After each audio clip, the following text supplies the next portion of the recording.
All right, today we're going to talk about the concept of a moment and learn how to calculate what a moment is in 2D. So what is the moment of a force? It's the measure of the tendency of that force to cause a body to rotate about a specific point or axis. Mathematically, we define it as the magnitude of the force times the distance from that force to the point about which the rotation is occurring. So if we take a look at this seesaw, we have two 50-pound children. They're each 10 feet away from the fulcrum, so they are balanced. However, if we replace one of the children with a 150-pound child, and they both stay 10 feet away from the fulcrum, then the seesaw is no longer going to be balanced. We're going to have the seesaw that goes like this. So the child on the left, this 50-pound child, is causing the seesaw a rotation that is 50 pounds times 10 feet, or 500 foot-pounds, and it's tending to want to rotate this seesaw counterclockwise. In order for this to stay balanced, the 150-pound child needs to have an equal and opposite tendency to rotate. So it needs to also have a 50-pound foot-pounds, pounds-feet rotation. So in order to do that, if they were at 10 feet, that would be way too much. So we need to move them in.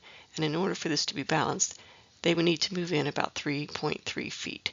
And that's the concept of the moment. It's the force times the distance tending to rotate. The one on the left is going to rotate this counterclockwise, and the child on the right is going to tend to rotate the seesaw clockwise. And in order to get them to balance, we need the two moments, the force times the distance, to be balanced. So the moment is a vector. Again, it's the force times the distance. The distance has to be the perpendicular distance from the axis about which you're taking the rotation to the line of action of the force. And the moment axis is actually going to be perpendicular to the plane that contains both the force and its moment arm. In 2D, the direction of a moment is either going to be clockwise or counterclockwise, depending on the tendency for rotation. And our convention is that if the rotation is clockwise, then the moment is negative, and any counterclockwise rotation is going to be positive. So if we have this 10 Newton force and we want to calculate the moment about that turning point, then we just take the moment is going to again be the force times the distance.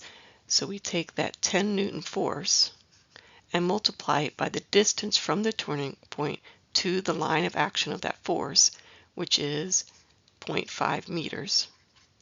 So we'll get 5 Newton meters.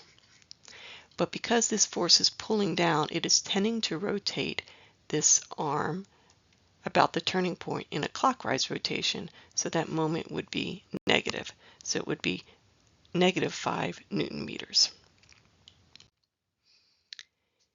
Now it's very important again that we get the perpendicular distance from the turning point to the line of action of the force. So here we have this arm that's 4.4 meters and a force that's applied. But this distance, this is not perpendicular. So we can extend this line of action so that we can get from the pivot point to the line of action of the force the perpendicular distance, which is 4 meters. And so our moment is going to be 20 newtons times that perpendicular distance, which is 4 meters, not the 4.4. And that will be 80 Newton meters. And again, we are pulling down, so this is going to cause a clockwise rotation, and so it will be negative. And you'll notice that the units for moments are going to always be a force times a distance. So in the SI system, that's typically going to be Newton meters or maybe kilonewton meters. And in the US customary system, that'll be pounds times feet. So let's take a look at a couple of more examples. If we want to calculate the moment about O created by this 100 Newton force, we just have to take the moment is equal to the force times the distance.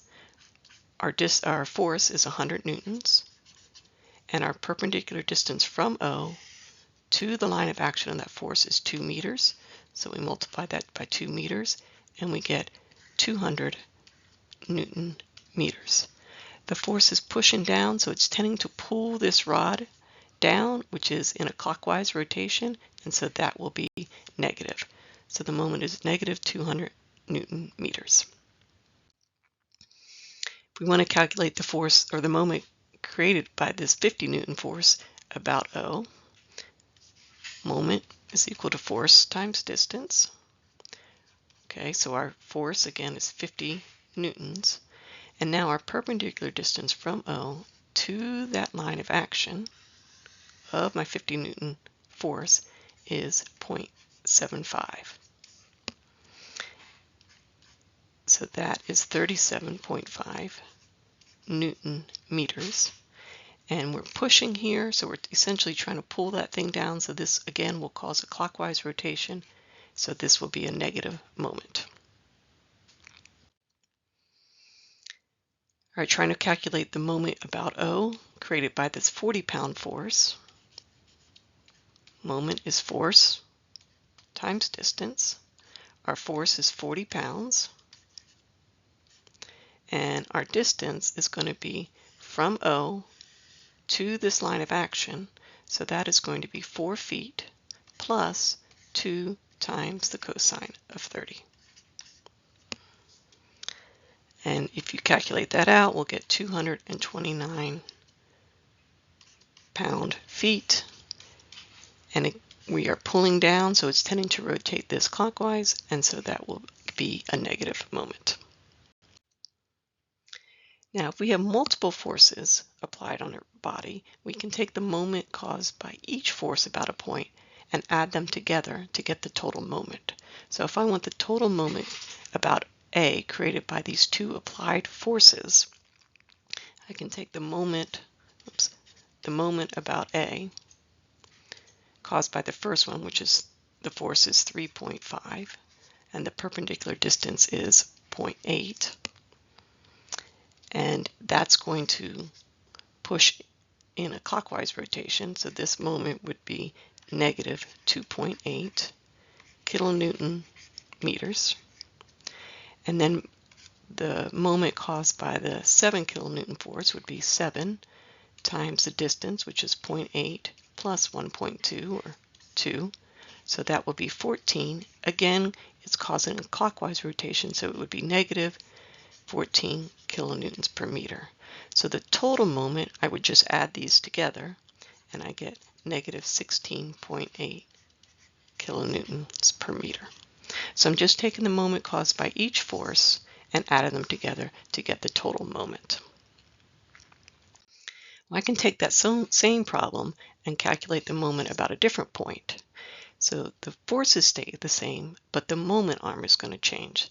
So the moment about B, created by this 3.5 kilonewton force, will be 3.5 times the distance, which is 1.2 plus 1. And that's 2.2 times 3.5, which is 7.7 kilonewtons per meter. And in this case, it's pushing down, it's tending to be a counterclockwise rotation, so that one would be positive. And then we have the 7 kilonewton force times a distance of 1, so that's going to be 7 kilonewtons per meter times meter.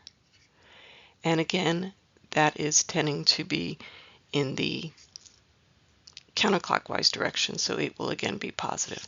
If I add those together, I get 14.7 kilonewtons per meter, and positive because it's in a counterclockwise rotation. Now in this example, I have 100 Newton force applied, and I want to find the moment about O. Well, trying to find that perpendicular distance can be pretty tricky.